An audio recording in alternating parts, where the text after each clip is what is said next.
पश्चिम एशियाई देशों में चल रहे युद्ध का असर अब विदेशों के साथ साथ भारत में भी दिखाई देने लगा है। दरअसल भारत में उपयोग होने वाली एलपीजी गैस और कच्चे तेल की बड़ी मात्रा पश्चिम एशिया के देशों से ही आती है। ऐसे में ईरान और इजराइल के बीच बढ़ते तनाव और युद्ध की स्थिति ने तेल और गैस की आपूर्ति को प्रभावित करना शुरू कर दिया है। इसका सीधा असर अब कीमतों पर भी देखने को मिल रहा है।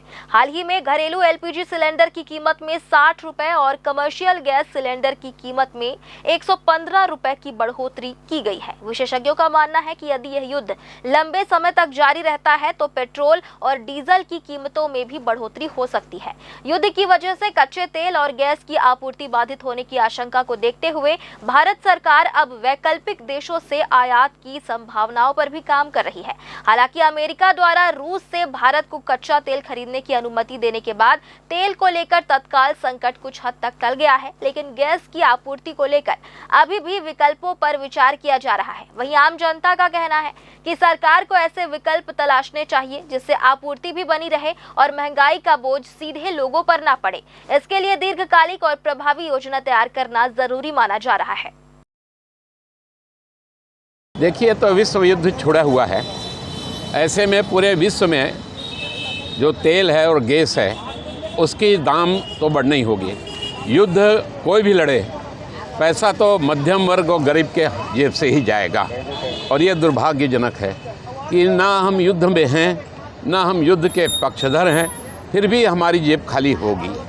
इसके लिए देश का जो शीर्षस्थ नेतृत्व है उसको इसमें बड़ी गंभीरता से सजामता लेना चाहिए कि मध्यम वर्ग के ऊपर ये बोझ ना पड़े और उसकी तैयारी करनी चाहिए थी। आज गैस का दाम जो बढ़ा है मध्यम वर्ग से नीचे लोगों के लिए बहुत पीड़ादायक है। इस पर एक बार देश को सामने आके सब्सिडी देना चाहिए। ये समस्या हमारे देश की ही नहीं, अंतर्राष्ट्रीय समस्या है। आप देख रहे हैं कि चारों तरफ युद्ध की स्थिति बनी हुई है और बनी हुई क्या, युद्ध हो रहा है। उसके नाम से थोड़ा सा दिक्कत है। देशवासियों से, प्रदेशवासियों से, बिलासपुर वासियों से विनम्र मैं इस आप लोग के माध्यम से निवेदन करता हूँ, ये 60 रुपये बढ़ी कीमत आप कुछ दिनों तक चुकाएंगे, लेकिन हमको अपनी सरकार के ऊपर पूर्णतः भरोसा रखना पड़ेगा। पेट्रोल की कीमत नहीं बढ़ रही है, अंतर्राष्ट्रीय स्तर के युद्ध हो रहे हैं उसके बावजूद भी। तो गैस का भी जो कीमत बढ़ा हुआ है वो कुछ दिनों के लिए है। पहले गैस सिलेंडर का रेट बहुत कम था, अभी मतलब धीरे धीरे बहुत ज़्यादा बढ़ गया। मतलब 950 940 था, अभी सीधा 1000 रुपये हो गया। तो मतलब बजट बहुत दिक्कत हो जा रहा है। गैस का रेट गिरना चाहिए, मतलब तो दिन पे दिन बढ़ते जा रही है, इससे प्रॉब्लम बहुत ज़्यादा हो रहा है। तात्कालिक में कितना रुपये बढ़ा है? अभी 61 रुपये और बढ़ गया प्राइस। 61 रुपये और कमर्शियल में भी और बढ़ गया। तो मतलब महंगाई बढ़ते जा रही है और हर चीज़ की कम से कम गैस चूल्हे वगैरह की तो कम करे कि घर गृहस्थी में दिक्कत ना हो।